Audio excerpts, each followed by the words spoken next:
Hey everyone, and welcome to Monday Night Team Call. I am so excited to be on here with you guys tonight. My name is Jamie Haskin. I'm a Diamond Ambassador, and the topic of tonight's call is called How Failure Becomes Feedback. And I'm really excited about this because I think it is something that we do talk about a little bit here and there, but I really want to dive a little bit into this. And I guess to start off, I'm just going to straight out start off this way and ask you guys, when I say the word failure, what comes to mind? I want you to put it in the chat, start saying whatever comes to failure. It might even go back to childhood, might go back to how you feel about it growing up, past things, but failure. I'm seeing some words, some is growth, negative, stress, loser, disappointment, growth, giving up, down on myself, shut down, failure equals lost opportunity.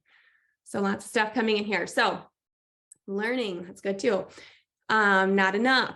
So for me, I was thinking of that word. And when I think about way back when, at the core, take away any type of personal growth on this topic, I'm just going to be like straight up here. Failure can feel like shame. It can feel like embarrassment. I think of letting someone down. I think of the opposite of success. I think, you either fail or you succeed, right? You don't want to fail, you want to succeed, right? So it seems like opposite side of the coins. Sometimes I think like it's a fear to fully give your all, right? To fully give my all because I don't want to fail, or you want to kind of keep yourself safe a little bit. So sometimes the idea of failure can make us freeze. It can make us feel like we need to be maybe perfect and have things all figured out in order to avoid failure, right? Or maybe only put in some effort, but leaving some space for safety because we don't want to fall too far or put ourselves out there too far. I was just talking about that this weekend with another hockey mom. We're at our kids' hockey game and talking about, just watching them play and sometimes playing it safe a little bit or not, maybe they're not being aggressive enough, or maybe they're like terrified of getting a penalty, because it means, maybe embarrassment, or it means you did something wrong, right? You did something wrong. So you don't want to do something wrong. So you're going to be a little extra careful. But then what maybe are you missing out in learning and growing if you're being a little extra careful because you're afraid to do something wrong? Does any of that sound familiar or relatable? Standing, for me, I'm thinking back too, and I'm like, I had a moment, I was standing in front of my class. We had a speech class. This was in school. Worst class in the whole entire world for me because it was very much out of my comfort zone. And I remember standing in front of class and shaking so bad that I couldn't read my paper that I was holding in my hand. And my voice probably shook. I just remember feeling frozen. And then you freak out even more because you can't even read what you're supposed to be saying. And that felt like failure. It brought on a whole lot of emotions, right? And the feelings in those moments, shaped like kind of what I thought of myself, what I was capable of, what I was not good at, what was not going to be in my wheelhouse, right? What I'm capable of, what I'm not capable of. So that can begin to shape and define who we are based on our failures. We can often see failure as something that just happens to us or that we caused, right? So then what? What happens then if we're in these moments and in these moments of failures or things that happen to us in this business? How can we react sometimes with that? Maybe we play it safe. Maybe we avoid setting goals altogether because we missed some, we missed the mark. And well, maybe I'm going to kind of step back a little. I'm going to avoid even setting a goal, or maybe I'm setting, playing it safe and setting a smaller one, or maybe I'm avoiding talking to people. Maybe I'm avoiding getting into my virtual office. Maybe it leads to a domino effect of micro quits. I missed this call, or I missed reaching out to this person, or I missed checking in with that person. So I can miss again, and I can, it's not as big of a deal. And it leads up to these micro quits, right? Maybe there's feelings of anger. Maybe you become stubborn with things. Maybe it's placing blame. If it's not placing blame on yourself, maybe it's placing blame on your team or the company or the situation or whatever, where you live, Maybe it's waiting for something to happen, waiting for your team to kick it into gear, waiting for that right person to come along, and then it's going to be okay. So the truth is, there is a cost to failure when failure is defined in this way. There's a cost to failure depending on how we define it and how it affects us and what we believe about it. And that cost can be tremendous. It can be everything. The cost of failure is painful if it is not seen for what it truly is. If our disappointments, our missed goals, struggles, failures, if we stop there and then they just become what they are. They're just that, right? Your story stops there. And if they become a part of who we are and we leave it at that, then they will define who we are instead of shaping who we are becoming. So listen, I'm not trying to say that life is all rainbows and unicorns and you have to always be happy-go-lucky. And if you're not that way, then you're wrong. That's not true either, right? Like disappointments are going to happen. You're going to have frustrations in this business, in life, in relationships, with yourself. That's okay. This world cannot live up to perfect expectations. It's an impossibility, right? There's sin in this world. There's sin in all of us. So it's okay to be angry. It's okay to be frustrated, disappointed, want to scream or pull your hair out. I certainly know that my kids have that effect on me at some time. So this business might have that effect on you at sometimes too. But then what? Then what? We don't stay there. And when we can redefine what failure is, it makes it a heck of a lot easier to do just that. And we can use it as a catapult for success and for momentum, right? So why do I want to talk about failure? It's something that can drive us forward to success, or it can pull us back and make us shrink. It's often misunderstood, and it's not given the credit it deserves, because failure isn't the opposite of success. Failure is a part of success. And successful people see failure and define it differently than what I've talked about so far in this call. So what really is failure? So point number one was the cost of failure. Point number two is redefining failure here. Failure is not an event. It is a judgment. If we can get that in our minds, that's a big thing, right? It's not an event, it's a judgment. Failures and disappointments do not determine an outcome, but our response and perception of said failures certainly can, right? Failure is not finite unless you decide it is finite. So what are you defining as failure and success? Is success only defined as success if you hit a goal or you have a specific win? Failures are opportunities to learn and grow, and they're not something to avoid or to shy away from, right? And when you believe this, you're not going to hold yourself back. And for success, if I go and do something and it doesn't turn out the way I imagined, but I succeed through that because I learned something. I was brave. I evaluated. I thought about, what did I learn? What went well? What can I do differently next time? Right? That becomes success right there. So define what failure is, define what success is. And when you do it in that way, they are married together. So have a mindset check for yourself. Have you set a goal and you missed it? Have you fallen off the wagon? Have you not met a standard that you set for yourself? It's something you can come back and revisit after the call, but think about those things. And then what do you think about when that happens? Do you have thoughts in your head like, well, I'm just not good at that, or I knew I couldn't do it, or yep, here we go again, I missed another goal, or I'm just not good at this, or I can't do this like that person, or I can't, whatever. Okay, whatever your mindset thing is, check that and then and grab those thoughts and change them, right? Failures, mistakes, falling short, it all comes back to what you're telling yourself, how you perceive what happened, and therefore how you feel and what you're going to do about it. So how are you going to change it? Catch the thought and switch it with a growth thought, right? A growth thought in terms of how you are succeeding and learning and growing through it and evaluating, which we're going to keep talking about here. So example, my friend in the corporate world visited Procter & Gamble. You've heard of Procter & Gamble before, I'm sure. They own 25 different billion-dollar companies like Tide, Gillette, Dove, Downy, Cascade, all these name brands that you guys have heard of before, right? So in the building, they have something on the wall, and it's called Hall of Fame for Failures. And on this Hall of Fame for Failures, they have pictures and everything. And some of them, they're all different. One is a formula that Tide developed, and they failed over and over. It was Tide Pods, I believe. It failed over and over again for different reasons. Like the water in Argentina is different than the water in the United States. So it's going to dissolve differently, right? So all these times that they failed to get this product right.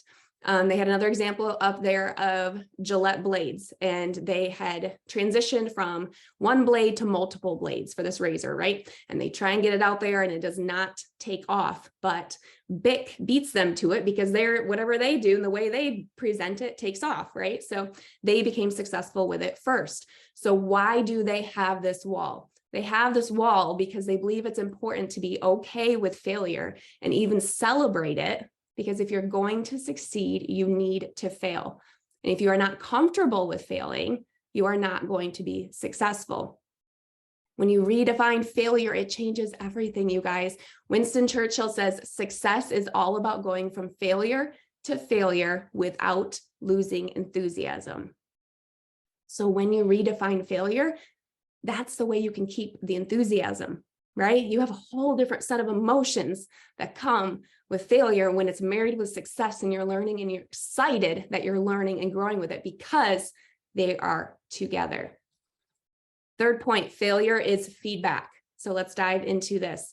Ed Milet interviewed Sean Casey recently, and Sean Casey he spent 12 years in the major leagues, and he's arguably one of the greatest hitters of all time.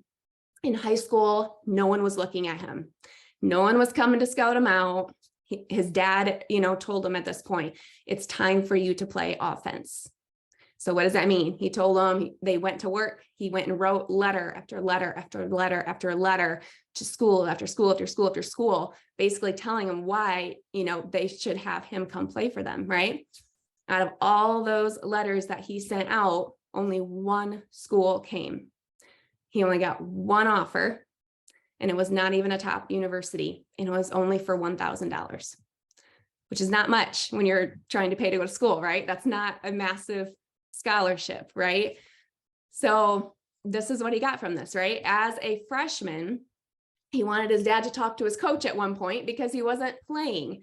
And his dad's response, he asked him, what are your habits? Put the work in. And he did. He put the work in, but not only that, his dad bought him 3 books. And he said from that point on through the major leagues, through his whole career, he read those books over and over every single day. He read part of those books every day for that whole entire time. So he put skill set to work, and there were books on skill set for what he was doing, but he did the mindset, he did the skill set. He focused on the process instead of the immediate result. He adopted the mindset that failure is feedback. And if you take failure personally, you become the victim. If failure is feedback, failure is information. It's simple, right? So then what are you going to do with the information? Are you going to run and hide, or are you going to run forward? Adversity, he said, this is what's going to make me stronger. You lean into it, you be excited for it, that's going to make you grow and make you stronger, right? So identify, what are your missed shots? What are your disappointments? What are your failures? Maybe it's a fear of failure that hasn't even happened yet.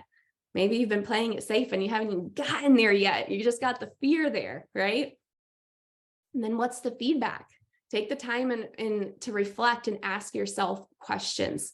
There's so many you could ask yourself. I'm going to list a few, but ask yourself and reflect and think about it. There's no perfect answer here, but just think about it. What did you learn? How did you grow from that? Or maybe it's something you're going through yet. So what are you going to learn? What can you learn? What can you grow from this? What could you have said differently? What could have you done differently? What were your habits? Did you have good habits going on? Did you have bad habits going on?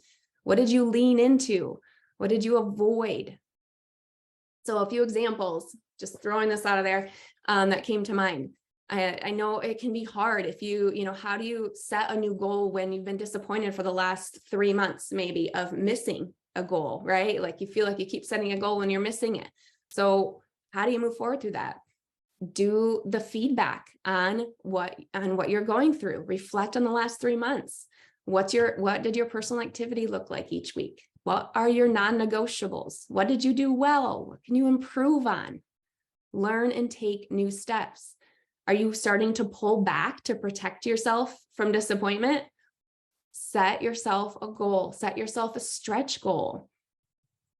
Then break down where that's going to come from, where your join's going to come from, silvers, new rank ups, what is going to happen, what's the activity that needs to happen to make those things happen. So just dive in, learn, be hungry for growth. There's lots of trainings out there for stuff too. Use your upline. Another example, how do you reach out when you haven't been getting positive responses or signing people up? Maybe you feel like you're in a drought. Maybe you're not getting new business builders. You're not creating leaders. Okay. Same thing. You're getting to the feedback, reflect. How is your consistency? Is your funnel full? Are you connecting? How are you connecting? What can you learn? What questions can you ask yourself? And maybe you ask your upline, ask them, what do you see that I could be doing? What could I be missing? Watch trainings, read, do personal growth, right? Lots of great books out there. Another Procter and Gamble example right here. Wanted to pop it in here. So one thing that they did, they were in Brazil, and they were looking to sell their razors, and they were not doing well at this, right? So they began researching men and razors, and they sent out these surveys, but they couldn't get the men to fill out the surveys. So they went to their homes. They got permission to go in the home and observe these men and how they're using these razors. Like, why can't they sell doggone razors to these men, right? So when they were observing, one guy, he was observing a man shaving and was counting the strokes as he was shaving his face. He lost count after 400 strokes. They asked why. 400 strokes. Why? Why are you taking so long? Why so many? He explained, the local there, in their culture, facial hair meant that you were lower class or not disciplined. If you didn't have a good shave, you weren't disciplined, and therefore it prevented you from getting hired. Your face is your business card. So this became their campaign. It changed how they spoke. Get a closer shave and fewer strokes because your face is your business card. That's going to speak to them, right? Like, now you're talking their language. So I just thought that was a great example to pop in here. When you're connecting with people and you're connecting with your prospects, with business builders, with creating leaders, speak their language, get to know them. That makes all the difference, right? Ask the questions, get to vision and belief that's going to connect with them. All right. So how do you start this is another example. How do you start another new week when you've been breaking promises with yourself with activity and consistency, right? Like, you just keep kind of falling off the wagon and you're struggling with life is busy and all these things are going on, right? So go back to the feedback. What are you doing well? Where are you missing the boat? Redefine your non-negotiables for yourself, your family, for your business. Create new habits. Read or listen to podcasts on discipline and habits. Read Atomic Habits. You can create new habits. You can do new things. You can learn new things, right? If you're hungry enough, if you want to grow through something, don't just keep spinning the wheel every month over and over, feeling like you're failing in the same things. Are you attempting to learn and grow? Are you attempting to learn something new, right? So be hungry for that. Failed attempts to create and succeed is simply a part of history, right? But how you move forward matters. So maybe you're like Michael Jordan and you need to keep putting the time in and the practice in. You maybe heard his thing, he didn't make the high school team. Like, he's got a tremendous story. Maybe you're like J.K. Rowling, Harry Potter author. She went to and was rejected by 12 different publishing companies. Imagine walking into 12 different publishing companies over and over and over again, being rejected. Finally got a small one to publish her book, but would only do 1,000 copies.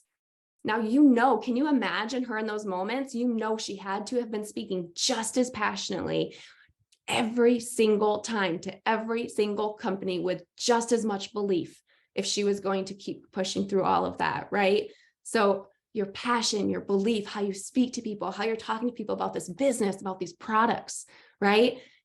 Don't let that die inside of you because you're starting to go through the motions, right? Check yourself there. Maybe you need to hone in on some skill sets and look at the 4 pillars. The 4 pillars are recruiting, retaining, duplication, leadership. What I do know is you don't take a step back and play it small. You don't pull back so you feel more safe and secure, so you can avoid the disappointments or the failures. All right, I have, doing kind of okay. I'm doing kind of okay. All right, I have something special I'm going to play for you, and then I'm going to wrap it up. But before I play this, I had a few diamonds that did a quick video, and I want to play this for you guys because I want to tell you guys know it. All of you have your own stories. All of you have your own experiences, and everyone's going to have things that are wins and things that are struggles and things that, you know, might be harder for one person than the other. And for me personally, I've certainly had my share. I've missed leaders retreat by just a couple joins. I've missed prizes by hardly much. And something that I learned and feedback from that is not to sell myself short on what I'm capable of, and to plan ahead better, and to set bigger goals for myself, and to pay attention and track things better, right? Another thing, I feel like I've failed as a leader more times than I can count, you know, not communicating the best way, or feelings of inadequacy, or not measuring up, and all those feelings that come with that feel like you're failing sometimes. And the feedback through that is just knowing the only way I can get better through that is to learn through it, to do it anyway, to do it even though I don't feel great at something, right? To learn how to connect better, to be more proactive, to have personal growth and leadership development by reading, by asking my upline for feedback, and being around and learning from high-level leaders, right? It doesn't happen by me pulling back because of how I feel like my inadequacies are, because that's not going to help me grow, and it's certainly not going to serve other people in my life, right? Okay, so I am going to screen share for a moment.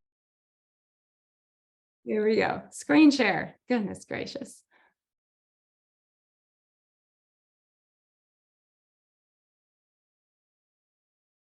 All right, minimize my notes. That's just going to go right there. Hey guys. Okay. So when Jamie asked me to record a video about failing forward, or, learning from your mistakes or overcoming obstacles, it was hard for me to pick just one story. For those of you that don't know, I'm Christina. I'm a diamond. And before I was a diamond, I was a non-maintaining every other rank on the way there. It's just the nature of the way that my business was built. I would build to a certain rank, inevitably hit a spot where I would have to learn something new or become a better leader. I would hit that leadership lid. And so in the process of learning, sometimes my points would go backwards. But you guys, my focus was always forward. I always was sold out to doing whatever it took to become better. I took 100% responsibility, and I just decided to become better. If I was holding myself back, I was going to be determined to be better. So I would ask questions like, hey, listen, what do you think's holding me back? I am a 5-star diamond now, but the first 2 years of my business, I was really frustrated because I wasn't having the kind of success that I wanted. I felt like every single product user and business builder quit working or quit taking the products. And it was really frustrating when I was comparing myself to what everyone else was doing, or how fast they were growing, or how fast I wanted to grow.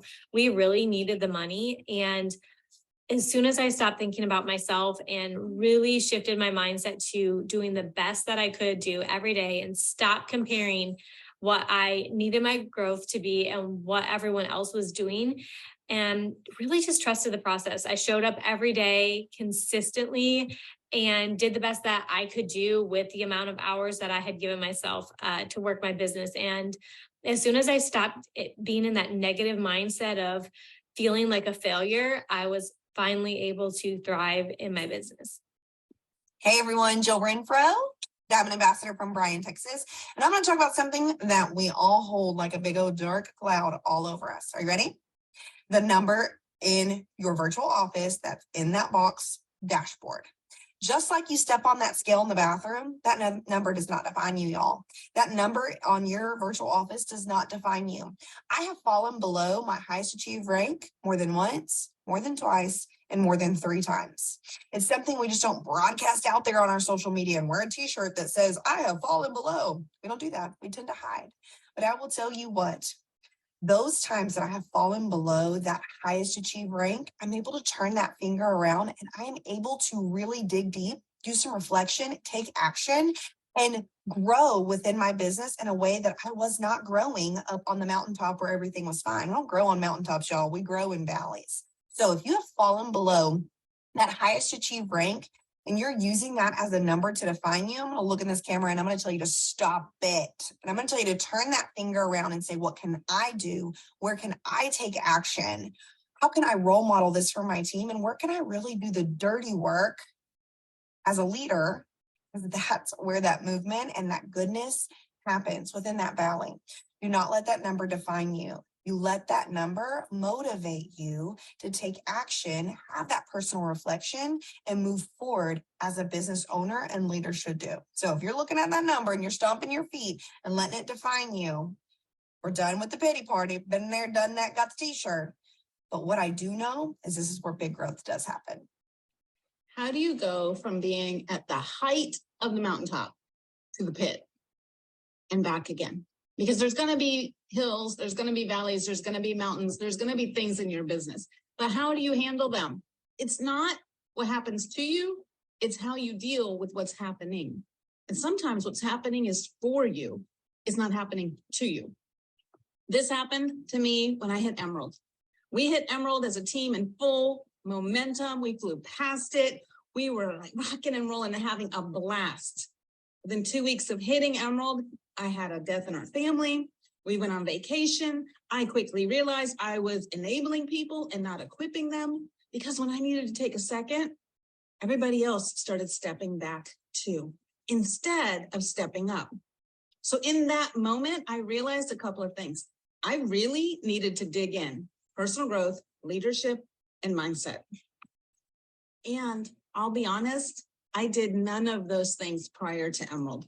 We were just hair on fire, running, excited, doing the things. We were bringing them in as fast as we could, but we had zero system in place for duplication, for retention, for customer care, and simplicity.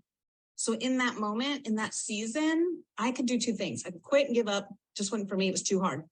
Or I could dig in. I chose to dig in. And I want to challenge you to do the same thing. When I dug in, created a simple sharing system that's easily duplicated, piggybacked off of what corporate was doing, did not try to recreate the wheel, went back to the basics, and in 13 months went diamond. When I started working on me, I started attracting quality leaders that had the same heartbeat and the same mission that I did. So in those peaks and those valleys, you get to choose. And friend, and you get to choose your heart. So choose wisely. Hey guys, okay, so you need a quick story about a time where I failed at doing something and decided to learn from it. Definitely have a story for that. My very first event when I was a Ruby ambassador, I was so scared, but I felt like I had all my ducks in a row and I knew what to do. I had all my notes, I had all my products. I was going to do this presentation for like 15, 20 people. And when I went up front, my body started shutting down. Okay. I could not read my notes. Everything was swirly. I could not, I had no words. My mouth was completely dry. My tongue was swollen. My legs were shaking. I could hardly stand. I was going to start talking. I was going to welcome everybody, but I didn't. I just like took the product that was in front of me and just started talking about it. And it was the Pro Bio 5. And I was just like dying, really, truly, like it was so bad. And it sounds like I'm exaggerating, but it was so bad that one of my other ambassadors on my team, she was the silver, she came up there and she was like, oh, thank you, Eva, for sharing about the Pro Bio with us. And then she sat me down. Okay. I was like passing away of embarrassment and literally my body was shutting down. And I was so disappointed in myself. I was so embarrassed. And I told my husband, I'm never doing that again. I quit. And then I decided that I can't quit, because if I quit, my team quits. And if I'm not brave, my team's not brave. if I don't do the scary things, they don't do the scary things. And I decided to analyze why that happened to me. And I found out that it was because I had thought about myself the whole entire time. What I looked like, what I sounded like, do I have my stuff in order? Do I have my products there? Do me. I had literally only thought about myself the whole time. Not once did I think to myself, okay, I'm here for one person in this room to help and change the life of one person in this room, whoever that may be. Doesn't matter what anyone else thinks, but I'm here for that person. I'm going to do my very best job for them. And that changed the way I look at how I speak in front of people since that day. It was the day that I almost died doing my Plexus business. That's how I tell this story. That's the title. The day I almost died and decided not to, decided to be brave instead and move forward. So here's my little story for you guys. I hope that resonated with somebody and you go and be brave. All right.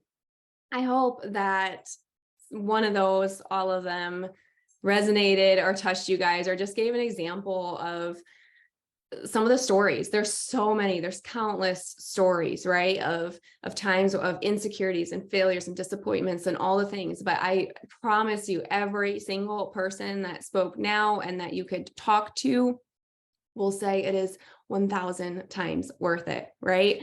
I know your leaders on this call will say it's 1,000 times worth it, right? Because it's not only worth it for you personally, for us personally, it's worth it for every single person that you are able to impact and to help and to touch and to teach through what you learn, right? So I'm going to close this up and wrap this up here, but one more thing I want to do here. So first of all, I want to say, I'm going to get back to my notes here. Okay. So failure is life's greatest teacher, right? It's going to build your character. It's going to humble you. It's not something that you want to avoid or let you fall back from, right? Failure is suspended success.